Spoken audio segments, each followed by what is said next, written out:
누가복음 13장에는 예수님께서 하신 비유 중에 포도원에 심은 무화과 나무가 등장하는 것을 볼 수가 있습니다. 예수님께서 비유로 이야기를 하셨는데 유대인 농부들의 사고방식으로는 좀 이해가 되지 않는 부분들이 있습니다. 이스라엘에서 무화과 나무가 번식력이 아주 강한 나무로 알려져 있습니다. 그래서 그만큼 열매를 잘 맺는 건강한 나무라는 것이죠. 아무데나 이렇게 심어 놓으면 열매를 맺는 나무입니다. 그런데 그만큼 흔한 나무가 포도원 가운데 심겨져 있었다라는 것이죠. 왜 포도원 가운데 심었을까라는 것이 좀 의아하기도 합니다.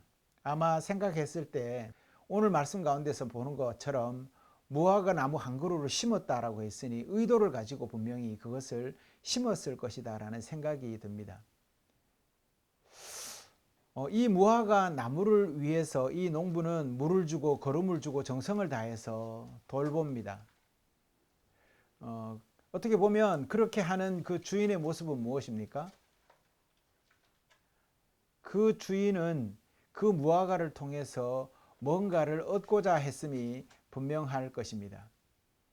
그런데 그 무화과 나무가 열매를 맺지 못하는 그 모습을 바라보면서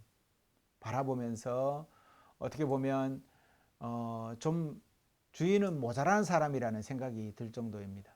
뿐만 아니라 주인이 과수원지기에게 내가 3년을 와서 이 무화과 나무에서 실과를 구하되 얻지 못했다라고 했습니다. 유대인의 농사 규례를 살펴보면 과목을 심고 3년 동안 맺힌 열매는 할례 받지 못한 것으로 여겨서 먹지 않았다고 합니다. 그렇다면 계산을 해보면 무화과 나무를 심고 4년째가 되었을 때 첫 수확을 거두어서 아마 그렇게 하나님께 드리고 또 자기네가 그렇게 먹었을 것으로 생각됩니다. 그래서 제5년째부터 열매를 거두어서 그렇게 하나님께 바치고 또 수확을 거둬 드리고 그렇게 무화과 열매를 먹을 수 있었다면 이 주인은 지금 3년째나 와서 이것을 기대하고 바라봤다라고 말하는 것은 7년이 꼬박 지났다라는 얘기가 되는 것입니다. 여러분, 7년이 지나도록 열매를 맺지 않는 나무가 있다라고 한다면 여러분들은 그 나무를 어떻게 하시겠습니까? 그 나무는 정말 쓸모없는 나무일 것입니다. 그럼에도 불구하고 주인이 이 쓸모없는 나무를 놓고 7년을 넘게 기다렸다는 것도 농부들로서는 도무지 이해가 되지 않습니다. 마침내 주인이 화가 나서 더는 못 참겠다며 무화과 나무를 찍어버리라고 명령합니다. 누가 보아도 이 무화과 나무가 찍힘을 당하는구나 라고 생각했을 때에 가수원의 관리인인 농부가 그것을 막아섭니다. 좀 봐달라고 합니다. 그는 열매 없는 무화과 나무를 변호하면서 이렇게 말합니다. 주인님, 제가 이 나무를 위해서 땅을 파고 거름을 주고 때때로 물을 주면서 밤낮으로 간수하여서 열매를 맺도록 하겠습니다. 아마도 농부에게 이 무화과 나무는 특별한가 봅니다. 이 간구는 가수원지기가 한 말이지만 사실은 예수님이 하신 것과 다를 바 없습니다. 예수님이 하나님의 백성들이 이 세상 속에서 열매 맺기를 바라시면서 기다리시는데 세월이 지나도 열매 맺을 생각을 하지 않는 것입니다. 그러니 찍어버리자고 하니까 주님께서 한 해만 더 미뤄달라고 간청하시는 것을 우리가 비유로 말씀하시는 것입니다. 그러니 이 복음서는 예수님이 열매 없는 우리를 위해서 성부 하나님께 변호하는 내용이다, 이렇게 볼 수가 있다는 것이죠. 여러분, 오늘 복음서의 주님의 이 변호의 음성을 귀담아 들어야 합니다. 아버지, 올해만이라도 그대로 두시면 안 되겠습니까? 그리하면 제가 더 땅을 파고 거름을 주어서 열매를 맺을 수 있도록 제가 노력해 보겠습니다 라고 변호하고 있습니다. 저희 시골 아버지 장로님께서도 과수원 농사를 짓고 계십니다. 농원 이름이 예림농원입니다. 농부가 과수원을 생각하는 마음은 참으로 대단한 것 같습니다. 그것을 아버지를 통해서 매번 느끼곤 합니다. 잠시 일을 멈추고 당신 몸돌 보실 겸 병원 진료를 받으러 어머님과 함께 서울로 올라오시라고 해도 마음이 편치 않아서 바로 답을 하지 못합니다. 아버지께 과목은 정말 말 못하는 식물이 아니라 하루라도 돌보지 않으면 금세 반응하는 그러한 생물로 교감하고 계십니다. 이처럼 농부는 나무와 그 나무가 뿌리 내리고 있는 땅에 대해서 깊은 관심을 가지고 있습니다. 하지만 이런 사실을 잘 모르는 우리는 그저 나무만 심어 놓으면 저절로 열매가 맺히는 걸로 착각합니다. 땅을 기름지게 하기 위해서 거름을 적당히 주어야 합니다. 그래야 나무도 잘 자라고 열매도 잘 맺히게 됩니다. 또한 좁은 밭에서 많은 수확을 낼 욕심, 너무 많은 나무를 심어서 그래서 햇빛이 들지 않아서 성장을 방해하는 경우도 있습니다. 결국 나무를 솎아내야만 하는 그러한 일이 발생하게 됩니다. 거기에 더해서 아무리 건강한 나무라고 해도 좋은 열매를 맺기 위해서는 반드시 해야 하는 것이 있는데 바로 가지치기입니다. 그래야 흩은 곳에 양분을 낭비하지 않고 가지 사이로 햇빛이 잘 스며들어서 고운 빛깔의 열매를 수확할 수 있기 때문입니다. 어디 나무만 그러겠습니까? 우리 인생의 또 우리 신앙의 삶도 이와 같지 않은가라는 생각을 해보는 것입니다. 신앙인은 하나님이 이 세상에 심어주신 한 그루의 나무이자 주님께 붙은 가지입니다. 그리고 우리는 주님이 맡겨주신 농장의 주인이기도 하고 농부이기도 합니다. 세상 속에 하나님의 뜻을 심는 농부 말입니다. 신앙의 농부는 삶의 터전에서 하나님이 허락하신 자비라는 나무를 심어서 자라게 해야 하는 농부들입니다. 농부로서 땅을 가꾸고 거름을 주어서 잘 자라게 해야 합니다. 자비라는 나무를 자라게 하는 것은 바로 덕이라는 거름을 주어야만 자라게 됩니다. 덕이라는 거름은 인간관계를 더욱 윤택하게 해주어서 자비라는 나무를 더욱 건강하게 자라게 합니다. 하지만 농부는 때때로 좋은 열매를 얻기 위해서 튼튼한 가지라고 해도 과감하게 잘라버리곤 합니다. 너무 아까운 튼튼한 가지임에도 잘라버리는 것을 볼 수 있습니다. 잘라내는 일은 분명 아픔이고 힘든 일이지만 좋은 열매를 위해서 과감하게 잘라버려야 합니다. 그냥 내버려두면 나무는 나무대로 상하게 되고 좋은 열매를 맺지 못하게 됩니다. 그럼 우리가 잘라내야 하는 쓸모없는 가지들은 무엇이겠습니까? 바로 교만이고 바로 이기적인 본성이 그러한 잘라내야 할 가지라는 것입니다. 나무가 자라면서 이런 것들도 함께 풍성하게 건강하게 자라게 됩니다. 하지만 이것을 하나님이 자라게 하셨을까요? 아닙니다. 우리 본성이 그것을 자라게 한 것입니다. 그러니 하나님의 자비와 사랑의 열매를 거두기 위해서는 과감하게 죄와 이기적인 본성을 잘라내 버려야 합니다. 그럴 때라야 건강한 열매를 맺을 수가 있습니다. 만약 이런 왜곡된 본성을 잘라내지 못한다면 아무리 겉보기에 화려해 보이는 나무라 해도 결코 좋은 열매를 맺을 수가 없게 됩니다. 이처럼 우리 마음도 가지치기가 필요합니다. 아무리 화려해 보여도 푸르른 가지라고 해도 하나님의 말씀에 합당하지 않다면 잘라버리십시오. 예수님은 우리의 정원사이십니다. 우리는 주님의 돌보심을 받는 가지들입니다. 이제 우리는 열매를 맺어야 할 때입니다.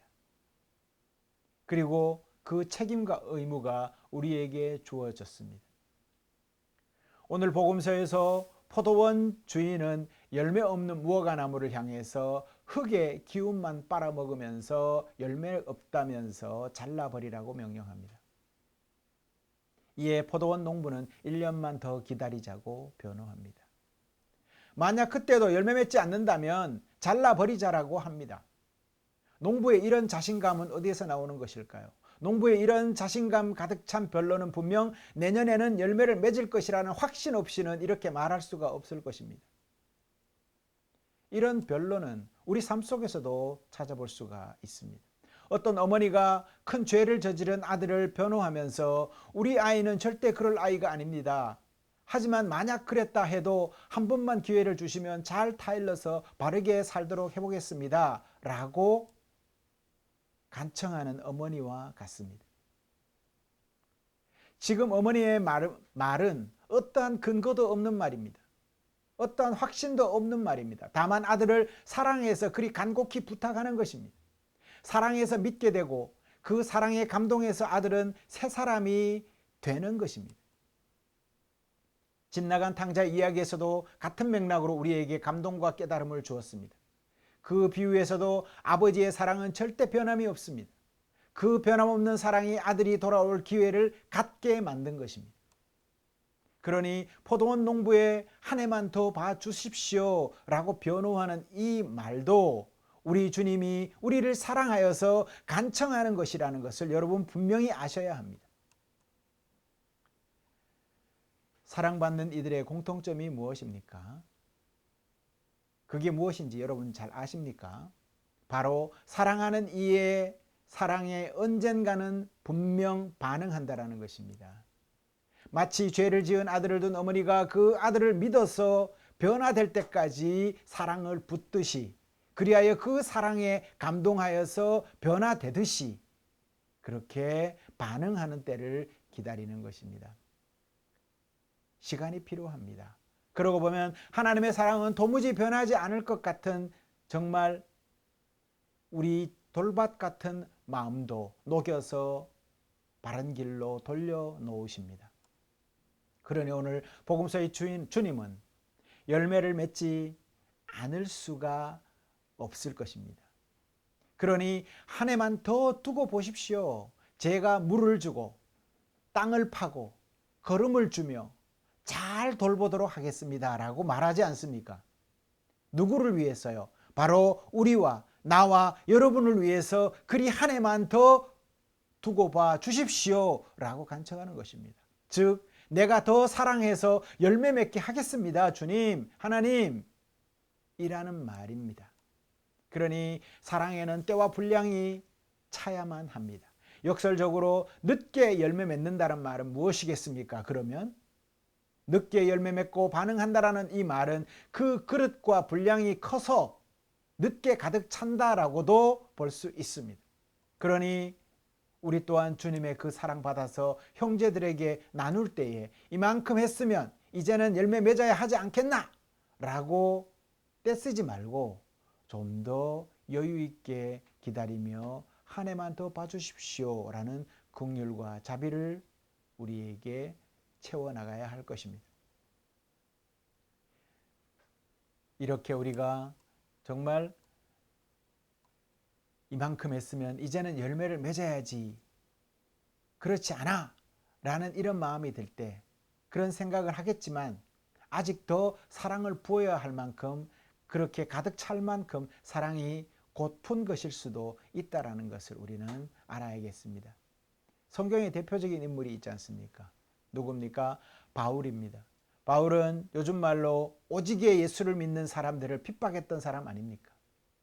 그러던 그가 주님 사랑이 가득 차게 되니 뒤늦게 주님의 종이 되어서 자신을 완전히 드리는 일에까지 순종하지 않았습니까? 이처럼 때가 차야 합니다. 하물며 하나님 나라도 때가 차서야 온다라고 했지 않습니까?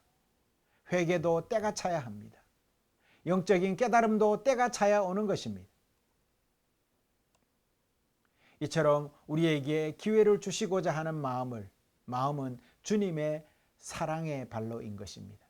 그러니 신앙에는 우리 주님이 주신 기회를 헛되이 버려서는 안 되겠습니다. 주님이 심어주신 것이니 더 깊이 파고 더 거름을 주어서 좋은 열매를 맺을 수 있도록 우리는 힘써야 하는 존재들인 것입니다. 그것이 신앙인의 본분인 것입니다. 그러기 위해서 우리는 매일 기도해야 합니다.